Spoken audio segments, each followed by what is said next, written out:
नमस्कार।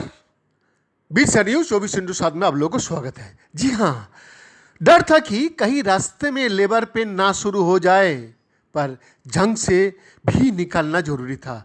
ये हमारा पहला बच्चा था। हमने बहुत सपने देखे हैं। मैं बस इसे बचाना चाहता था। मैं बस इसे बचाना चाहती थी, इसलिए इतना खतरा मोल लिया। राजधानी कीव में रह रही नीतू की प्रेगनेंसी का नवा महीना शुरू हो गया था जब रूस ने यूक्रेन पर हमला कर दिया। जिंदगी एकदम खुशहाल चल रही थी। 4 साल से यूक्रेन में रह रहे उनके पति अभिजीत एक छोटी सी फास्ट फूड शॉप चलाता था। पति पत्नी ने अपने होने वाले बच्चे की ज़रूरत की सारा सामान जुटाया था। छोटे छोटे कपड़े, खिलौने, डायपर और वो सब कुछ जो बच्चे को पैदा होने के फ़ौरन बाद चाहिए। जंग छिनने पर वो सब बदल गया।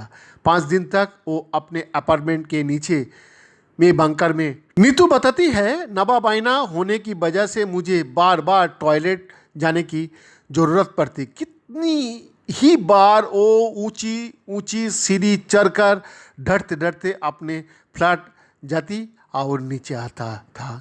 धीरे धीरे माहौल बिगड़ना शुरू हो गया।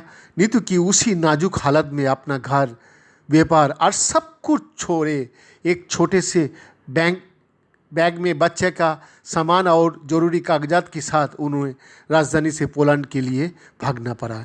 अभिजीत बताते हैं, हम सर्दी के कपड़े से इतना लदे थे कि यूक्रेनी अधिकारियों के ये समझाने में दिक्कत आती थी कि मेरी पत्नी गर्भवती है तो उसे ट्रेन या बस में पहले चढ़ने दिया जाए। यूक्रेन की औरत, बच्चे और बुजुर्ग पहले, हमारी बारी आखिर में ही आती थी।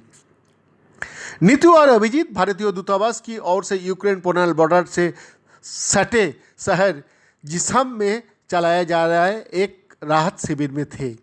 नीतू की इस हालत में भारत तक की हवाई यात्रा करना मुश्किल नहीं था और पोलैंड में उनका कोई जानने वाला भी नहीं। नाउम्मीदी और घबराहट के मारे नीतू रोती रहती थी। इसी हालत में उनकी मुलाकात राजेश एस नायर से हुई। पोलैंड की राजधानी वर्सो में कुछ साल से काम कर रहे राजेश राहत शिविर में मदद कर रहे थे। राजेश याद करते हैं, जब मैं उनसे मिला तो सदन में भी थे।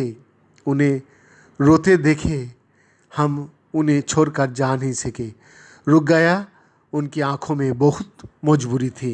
राजेश और उनका पत्नी अंजना ने कुछ ही महीने पहले केरल एसोसिएशन ऑफ पोलैंड नाम का संगठन बनाया था और उसी के तहत और मलयाली मूल की लोगों के साथ राहत शिविर में मदद कर रहे थे। अंजना बताती है, अपनी जवान में किसी और औरत से बात करने से वो सहज महसूस करेंगी। ऐसा सोचकर ही ये मुझे नीतू से मिलाने ले गए। उनसे मिलकर हमें बहुत दुख हुआ और हमने फैसला कर लिया। अजनबी होते हुए भी राजेश और अंजना नीतू और अभिजीत को अपना घर ले आए। राजेश के मुताबिक जब जंग छिड़ी है तो और कुछ मायना नहीं रखता। वो कहते हैं, लोगों की अपनी सीमाएं होती है और उन्हें तोड़ने के लिए मुझे लगता है कि हमें अपने दिल खोलने होंगे। हम जितना सोचेंगे उतना उलझाते जाएंगे, तो कम सोचे और जो बन पड़े कर दें। फिलहाल सर पर छत होने के बावजूद अभिजीत और नीतू के सामने चुनौतियां का बहुत बड़ा लंबा कतार आ गया। नीतू को अब भी सुरक्षित महसूस नहीं होता। रूस यूक्रेन संकट क्या है, फ्रांस फ्लैग अभियान जिसकी आशंका जताई जा रही थी। रूस की वो 3 साइबर अटैक जिनसे पश्चिमी देश रुआसी हो जाती है और कहती है, हमारे पास रहने की अपनी जगह नहीं है, सिर्फ दूसरे की मदद से हम वहाँ रह रहे हैं। इनके पास कोई नौकरी नहीं है, ज़िंदगी चलाने के लिए पैसा नहीं है। मुझे नहीं पता कि हम क्या करेंगे। अभिजीत का सर पर फास्ट फूड शॉप के लिए लिया गया काफ़ी कर्जा भी है। आप ना दुकान है और ना ही कमाई, क्या कोई और जरिया? इस सब के बीच भी वो अपनी पत्नी की बहादुरी की तारीफ कर सकते नहीं थकते।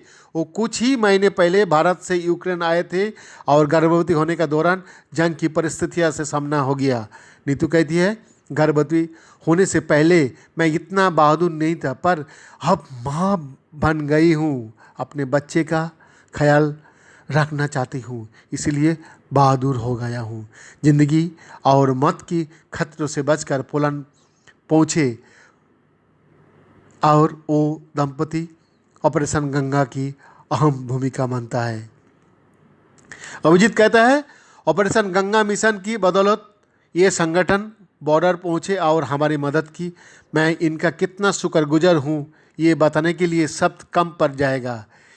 इस ज़िंदगी में मैं राजेश और अंजना को कभी नहीं भूल पाऊँगा, इसलिए उन्होंने अपना पैदा होने वाला बच्चा का नाम अभी से तय करके रख लिया। नीतू बताती है, हम उसे गंगा बुलाएंगे। वैद्यनाथ दास का रिपोर्ट, बीच न्यूज़ 24/7।